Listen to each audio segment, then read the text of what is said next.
एक राजा की 3 बेटियां थीं। तीनों बेहद खूबसूरत थीं। सबसे बड़ी बेटी का नाम आहना, उससे छोटी याना और सबसे छोटी का नाम सारा था। एक बार तीनों अपने राज्य के जंगल में घूमने निकली। अचानक तूफान आ गया। उनके साथ आया सुरक्षा दल इधर उधर बिखर गया। वे तीनों जंगल में भटक गई थी। थोड़ी दूर चलने पर उन्हें एक महल दिखाई दिया। अंदर जाकर देखा तो वहाँ कोई नहीं था। उन्होंने वहाँ विश्राम किया और टेबल पर रखा भोजन खा लिया। सुबह होते ही सारा उस महल के बगीचे में घूमने निकल गई। सारा ने वहाँ गुलाब देखे और बिना कुछ सोचे उन्हें तोड़ लिया। उसके फूल तोड़ते ही उस पौधे में से एक राक्षस बाहर आ गया। उसने सारा से कहा कि मैंने तुम्हें रहने के लिए घर और खाने के लिए भोजन दिया और तुमने मेरे ही पसंदीदा फूल तोड़ दिए। अब मैं तुम तीनों बहनों को मार डालूंगा। सारा बहुत डर गई। उसने विनती की लेकिन राक्षस नहीं माना। फिर राक्षस ने एक शर्त रखी कि तुम्हारी बहनों को जाने दूंगा, पर तुम्हें यहीं रुकना होगा। सारा ने यह शर्त मान ली और राक्षस के साथ रहने लगी।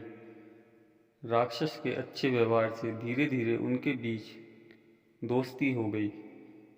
एक दिन राक्षस ने सारा को उसके साथ शादी करने के लिए कहा। सारा ना ही हाँ कर पाई और ना ही मना।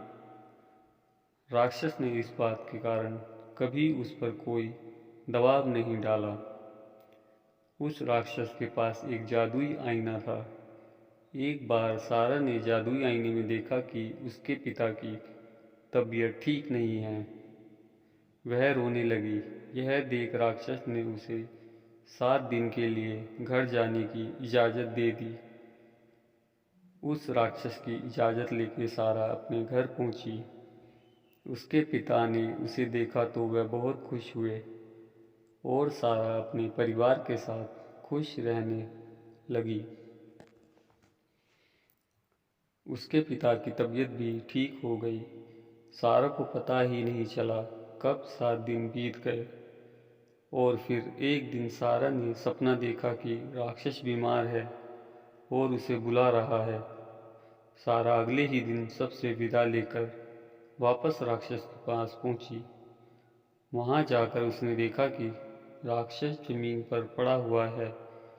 यह देख सारा रोते हुए उसके पास गई। उसे गले लगाकर बोली, उठो, मैं तुमसे प्यार करती हूँ और तुमसे शादी करना चाहती हूँ। यह सुनते ही राक्षस एक सुंदर राजकुमार में बदल गया। वह बोला कि मैं यही शब्द सुनने का इंतज़ार कर रहा था। उसने बताया कि एक बुरी औरत ने उसे श्राप दिया था और कहा था कि जब तक उसे उसका प्यार नहीं मिल जाता वह इसी हाल में तड़पता रहेगा।